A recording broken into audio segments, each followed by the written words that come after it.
बिस्मिल्लाह अर्रहमान अर्रहीम। अस्सलाम वालेकुम रहमतुल्लाहि व बरकातहू। नाज़रीन, मैं हकीम खालिद महमूद नक्शबंदी मुजद्दिदी एक नई वीडियो के साथ हाजिर हूँ। आप सबको अपने चैनल पर खुश आमदीद कहता हूँ। नाज़रीन, चैनल को सब्सक्राइब करें और बेल आइकन दबा दें ताकि आपको वीडियो का नोटिस मिल सके। व इज़ा मरिदतु फ़हुव यशफ़ीन, जब भी मैं बीमार होता हूँ वही अल्लाह शिफा देता है। शिफा देने वाली अल्लाह की ज़ात है। दुआ खाने से पहले ये दुआ लाजमी पढ़ लिया करे, अल्लाह ताला उस दुआ में शिफा रख देते हैं। नाज़रीन, तरीक़ा तिब हर्बल अद्वियात का इस्तेमाल करें और साइड इफ़ेक्ट से महफूज रहें। नाज़रीन, आज का मौजू है सुजाक। जिन लोगों को ये सुजाक का मर्ज है उनसे पूछें ये कितनी तकलीफ दे मर्ज होता है। ये मर्ज औरतों को भी होता है और मर्दों को भी होता है। और ये मर्ज जो फाशा किस्म की ख़वातीन होती हैं उनके साथ मुबाशरत करने से भी लग जाता है, या वो मरीज या मरीज़ा जिसको सुजाक हो, किसी जगह उसने पेशाब किया हो, अगर दूसरा मर्द या कोई औरत उस पेशाब की जगह पे दोबारा पेशाब अगर करे तो वो जरासीम, ऐसे भी होता है कि वो जरासीम फौरन उसकी पेशाब की नाली में इंटर हो जाता है, पेशाब की नाली में ज़ख्म कर देता है। और जब आदमी पेशाब करता है ऐसे समझे कि जैसे ज़िंदगी और मौत के दरमियान की ज़िंदगी होती है, इतनी तकलीफ होती है पेशाब करते वक्त।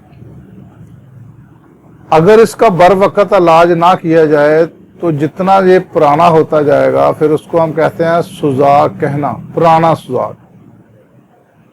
फिर दुआ भी बहुत कम असर करती है क्योंकि वो जख्म जो होता है वो भर जाता है, ऊपर उसके वो जैसे आप पंजाबी में ना खरींड आ गया वो आ जाता है। और उसको दोबारा में जब उसको खरींड को उतारना हो तो बहुत जतन करने पड़ते हैं, तो फिर जाके वो नीचे से जख्म को भरना होता है। तो ये बेहतर है कि जिसको शिकायत हो फौरन इसका इलाज किया जाए। जितना देर आप करेंगे इसके इलाज में उतना ही वो पेचीदगियाँ बढ़ती जाएंगी। तो लिहाजा जो मैं आज आपको नुस्खा बताने लगा हूँ ये सुजाक के लिए बहुत ही मुफीद है। इसमें जितनी भी मैंने चीज़ें आपको बतानी है तमाम की तमाम आपने हम वज़न लेनी है। सबसे पहली जो चीज़ है ये है बरोज़ा मुसफ़ा। इसको मुसफ़ा करने का अलग तरीका होता है, वो मैंने वीडियो बनाई है, उससे देख लें जाके। दूसरी चीज़ है सलाजीत, 7 गलो, छोटी इलाची दाना, तबाशीर नुकरा, कथ, गिरू, कुश्ता संख या कुश्ता संगे जराहत, दोनों में से एक ले लें। बेहतर है कि कुश्ता संगे जराहत ले लें।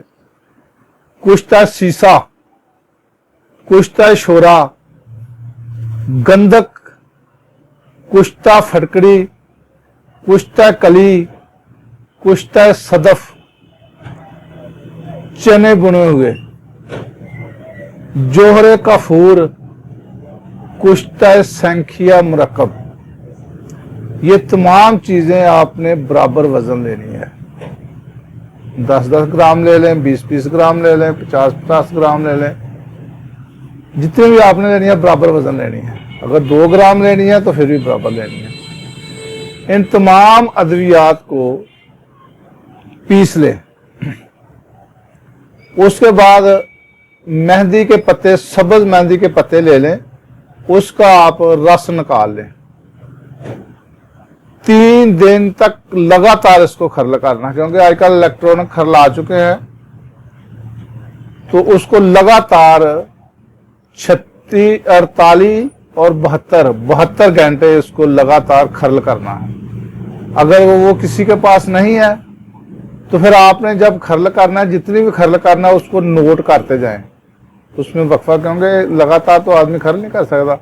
अगर 2 घंटे किया 2 घंटे लिख लें, 3 घंटे किया 3 घंटे लिख लें, वो जमा करते जाएं। जब 72 घंटे पूरे हो जाएं तो इसको छोड़ दें। जब ये गोली बनाने के काबिल हो जाए फिर 2-2 रत्ती की गोलियां बनानी हैं। एक गोली सुबह और एक गोली शाम को दूध की लस्सी के साथ। एक लस्सी होती है दही की बनाई जाती है और एक दूध की लस्सी होती है, उसको हम कहते हैं कच्ची लस्सी। अगर 1 गिलास दूध लेना है तो उसमें 2 गिलास पानी के डालने हैं, इतनी बारीक उसको पतली कर लेनी है, बनानी है आपने। वो है पेट भरकर आपने पीनी है ताकि पेशाब आपको खुल कर आए। तो इंशाअल्लाह ताला सुजाक की जो मर्ज है इस दवाई से बिल्कुल खत्म हो जाएगी।